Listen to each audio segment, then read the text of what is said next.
You're listening to Systemic Era Podcast. The failure was designed.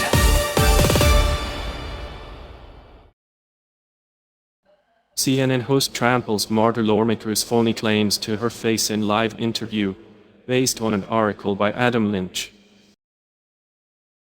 The party that can't tell a deal from a talking point. Power is the point. The exchange on CNN was not really about Iran.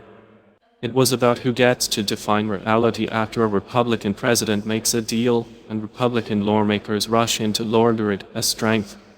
And Paulina Luna did what Trump loyalists always do. She defended the president's agreement as a win, then drifted into recycled mythology about Obama, pallets of money, and taxpayer funds supposedly being shipped overseas. Victor Blackwell kept dragging the conversation back to the record. The record matters because the actual institutional power sits with Trump. He made the decision. His administration struck the memorandum of understanding.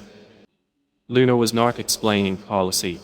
She was defending the decision of a president who claimed to have gone to war over Iran's missiles and then left Iran with missiles anyway.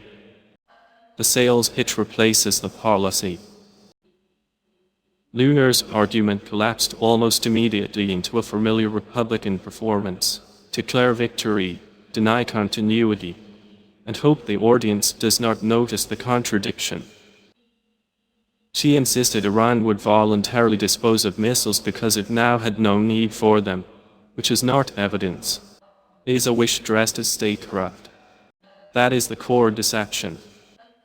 The story is not that Iran's behavior has magically changed because Trump says so.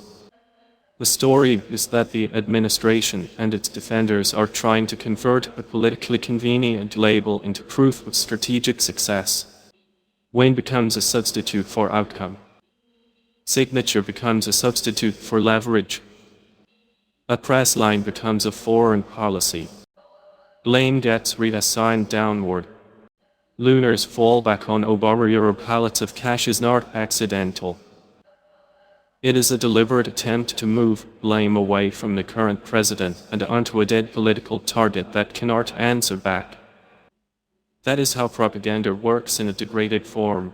It does not argue the facts, it reassigns the audience's anger. Blackwell's correction exposed the mechanism. The money Luna was invoking was not taxpayer cash being carried off to Iran under the JCPOA. The source text notes it was Iran's own money returned with interest. But the point of the smear was never precision. It was to blur any distinction between Trump's agreement and the old one, while pretending only Democrats ever compromised. Institutional cowardice in miniature. What makes this exchange politically revealing is how little accountability Trump's allies can tolerate when they are forced to speak plainly. Luna could not defend the policy on its merits, so she retreated into slogans. That is not an isolated failure of one congresswoman. It is the operating system of a party that treats loyalty as a substitute for competence. The deeper consequence is institutional rot.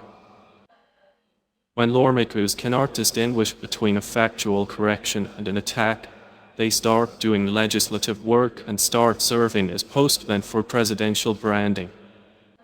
The executive acts. The caucus rationalizes. The media is left to supply the missing reality in real time. The pattern beneath the noise. This is the modern Republican foreign policy style in miniature. Trump makes the move. Loyalists certify it. And anyone who points out the contradiction gets accused of misunderstanding the master plan. The issue is not just dishonesty. It is the normalization of deliberate confusion as a governing method. The larger pattern is simple. Strawmen do not need every supporter to believe the lie in full. They only need enough to repeat it with confidence while the public is forced to sort out what actually happened. In that system, propaganda is not a side-effect of power. It is how power protects itself from accountability. You've been listening to Systemic Error. Thanks to AlterNet for today's article. With the automated voice of Rizat, thanks for listening.